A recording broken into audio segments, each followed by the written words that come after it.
प्रियात्मन सप्रेम जयजीव आदि मुनीश्वर जोगेश्वर परम पूज्य सदगुरुदेव सिमनी जी का वचनामृत से एक बूंद। अध्याय 16 योग साधन। तत्र स्थितौ जत्नोऽभ्यासः। योग दर्शन शास्त्र के इस 13वें सूत्र की व्याख्या हो चुकी है। इस सूत्रों का थोड़े में अर्थ यह है कि अपने स्वरूप में स्थित होने का बार बार यत्न करना अभ्यास है।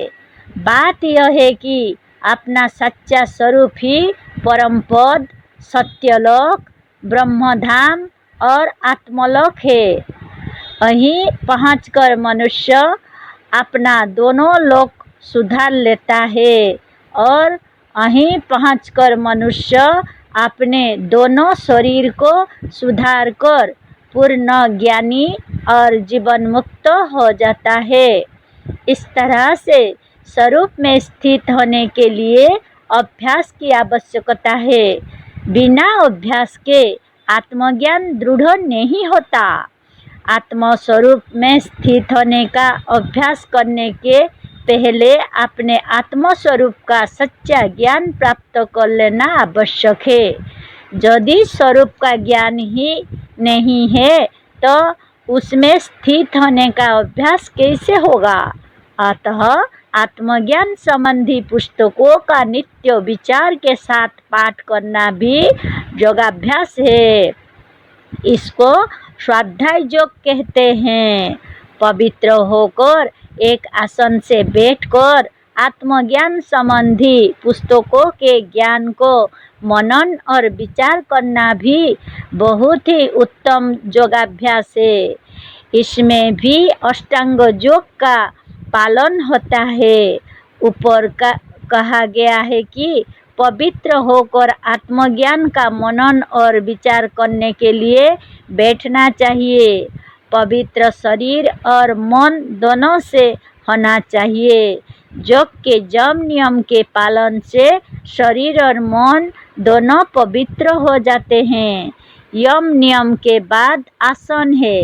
पवित्र होकर बिना एक आसन से बैठे आत्मज्ञान का मनन और विचार नहीं हो सकता।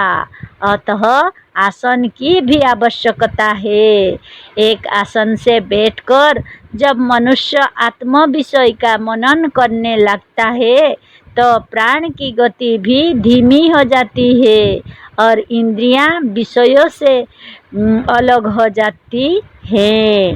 जागृत अवस्था में मन और शरीर की गति जब रुक जाती है तब प्राण आप से आप रुक जाता है।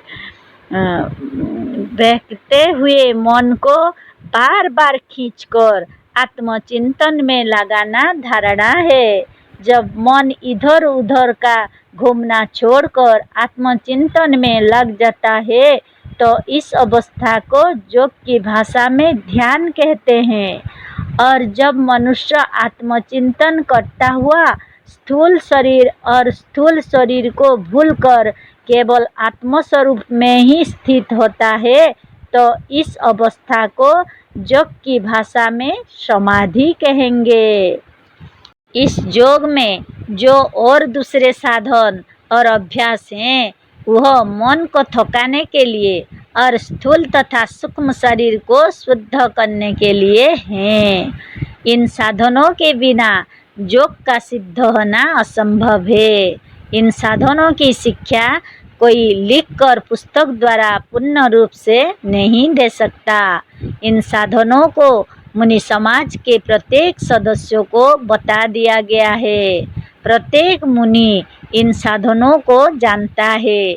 यदि आप उसे सीखना चाहते हैं तो सदस्य होकर किसी भी अधिकार प्राप्त मुनि से इसे सीख सकते हैं, क्योंकि बिना सदस्य हुए कोई भी अधिकार प्राप्त मुनि आपको साधन बताने के लिए उद्यत नहीं होगा।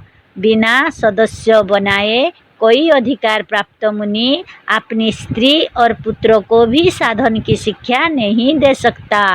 यदि देगा तो इसका प्रभाव गुरु शिष्य दोनों पर अच्छा नहीं पड़ेगा। यहाँ पर इस लेख में योग साधन का वर्णन हो चुका।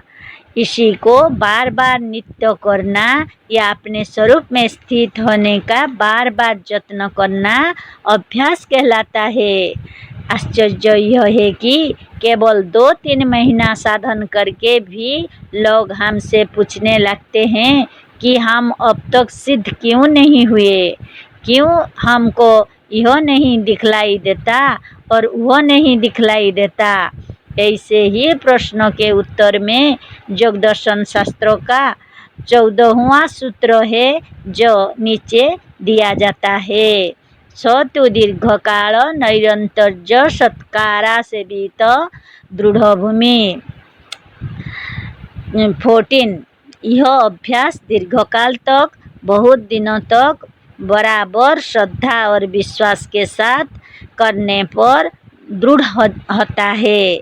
जिस मनुष्य को शीघ्र सिद्ध प्राप्त हो जाती है उसका कारण उसके पहले जन्म का साधन है। इसीलिए शीघ्र सिद्ध ना हो तो योग साधन की छोड़ना नहीं चाहिए। योग साधन के किसी भी अवस्था में आप हो कुछ ना कुछ आपकी भलाई अवश्य होगी। जितना करेंगे उतने का फल नित्य मिलता जाएगा। आपने गेहूँ बोया है तो अवश्य गेहूँ काटेंगे, पर आज बोकर काल ही नहीं काट सकते। बोना होगा, पानी चलाना होगा, नित्य उसकी रक्षा करनी पड़ेगी, तब कहीं 5-6 महीने आप उसका फल प्राप्त कर सकेंगे। वृक्ष का फल कई वर्षों के बाद मिलता है। ठीक इसी तरह से जो केवल 2-4 मास या 2-4 वर्षों में सिद्ध नहीं होता, पर योग में ऐसा नहीं है कि जब पूर्ण रूप से सिद्ध हो जाए तभी उसका फल मिले। पूर्ण रूप से सिद्ध होने पर पूर्ण फल मिलेगा, पर योग का थोड़ा साधन भी, 1-2 मास का साधन भी कुछ ना कुछ स्वाद सुख और फल अवश्य देता है। आरंभ का योग साधन भी मनुष्य का मन प्रसन्न और हल्का बना देता है। शरीर के अनेक रोग मिट जाते हैं, बुद्धि तीक्ष्ण हो जाती है, स्मरण शक्ति बढ़ जाएगी, विचार बल बढ़ जाएगा, मूर्खता दूर हो जाती है, देवी देवता और दासता की वृत्ति घटने लगती है। यह सब योग साधन के आरंभ में ही प्रत्यक्ष होने लगता है। ओम जय जीव।